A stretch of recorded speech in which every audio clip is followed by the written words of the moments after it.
किस बात के लिए घबरा रहे हो? तुम्हारा क्या चला जाएगा जो तुम घबरा रहे हो? क्या चला जाएगा? ये तुम्हारा था नहीं जिसे तुम अपना माने हो। माया का था, माया में है, वो वैसे बदलता रहता है। एक समय यहाँ था जहाँ कूड़ा पड़ता था, यहाँ जहाँ बैठे, आज इस समय भवन बना हुआ, सत्संग हो रहा, कल फिर कूड़ा पड़ेगा। इसका क्रम है। एक समय फिर आएगा, नष्ट हो जाएगा, या फिर दूसरा कुछ होगा, फिर वो समटेगा, फिर अच्छा होगा। तो यही चलता है। कहीं राजमहल नगर, तो कहीं खंडहर, कहीं नदी का प्रवाह, कहीं ब्याह हो रहा है, कहीं मरण के शोक हो रहे हैं, कहीं जन्म के बधावे हो रहे हैं। ये खेल का चल रहा है। तो इस खेल को खेल की तरह देखो, सत्य मत मानो। जैसे आप नाटक देखने जाते हैं सिनेमा, तो उसको पहले मान लेते हैं ना झूठा है, फिर मनोरंजन के लिए जाते हैं, आप 3 घंटे देखते हैं, शोक मगन थोड़ी हो जाते हैं। आपको पता है ये गोली मार रहा है, झूठी, उसको गोली लग रही, झूठी, दोनों झूठा खेल खेल रहे हैं, केवल मनोरंजन। बिल्कुल ठीक ऐसे यहाँ हो रहा है। नैनम छिन्नन्ते शस्त्राणि नैनम धाति पावका न चेनम क्लेदयन्ति त्यापो न शुष्यति मार्ता। कोई मार ही नहीं सकता। कोई अस्त्र ही आज तक नहीं पैदा हो बनाया गया ऐसा जो आत्मा का छेदन भेदन कर सके। मरेगा तो नहीं ना, मारने का नाटक हो रहा है ना, वो मरने का नाटक कर रहा है। शरीर परिवर्तन को, जैसे वो रोल परिवर्तन, कभी वो विलेन, कभी वो अच्छा बना, कभी उसने मारा, कभी उसको मारा, और बहुत सी फिल्मों में देखने को मिलता है। वही है, पहचानते पर आपको पता है रोल हो रहा है। ऐसे एक श्री कृष्ण माया का पर्दा लगा के वही रोल कर रहा है, दूसरा नहीं। नाम रूप बदलता जाता है, खेल खेलता जाता है। तुम पहचान लो तो जीवन मुक्त हो जाओगे, नहीं पहचानोगे तो फंसे रहोगे। बस इसे समझ ले, इसी को ज्ञान कहते हैं।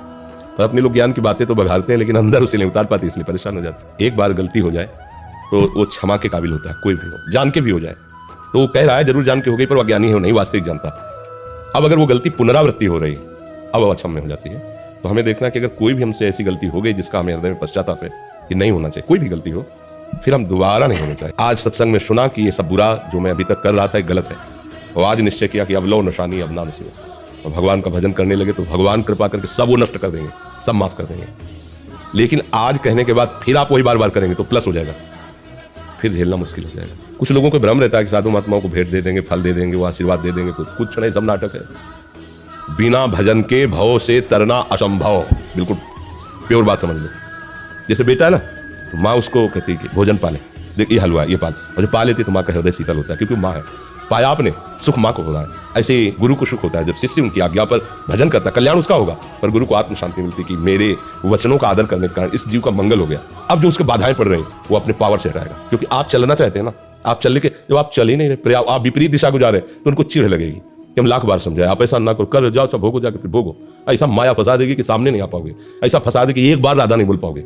माया का प्रचंड रूप है, एक बार रामकृष्ण हरि नहीं बोल सकते। वो अपने पे आ जाए तो एक बार भगवान का चिंतन नहीं करने देगी। वो गुरु कृपा हो जाए तो भगवान का चिंतन क्या, भगवान स्वरूप हो जाओ, भगवान मैं हो जाओ। तो कृपा का मतलब जैसे लोगों कहना होता है ना, जैसे ये सब नौटंकी नाटक है, इसमें कुछ नहीं है।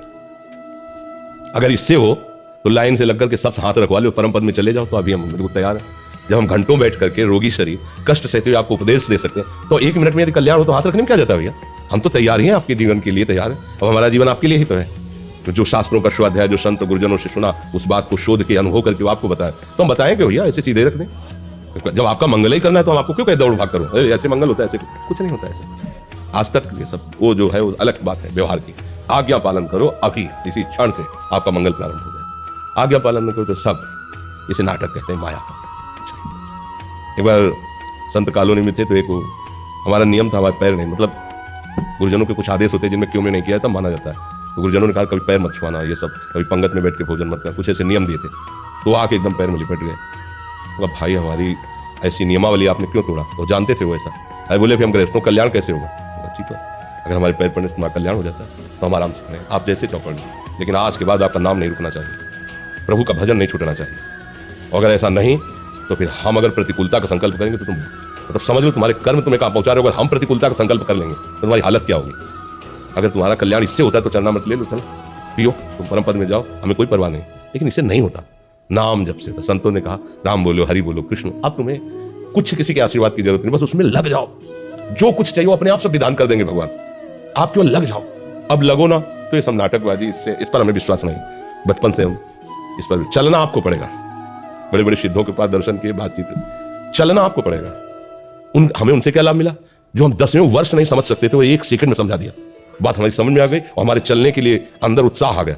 पर चलना आपको पड़ेगा।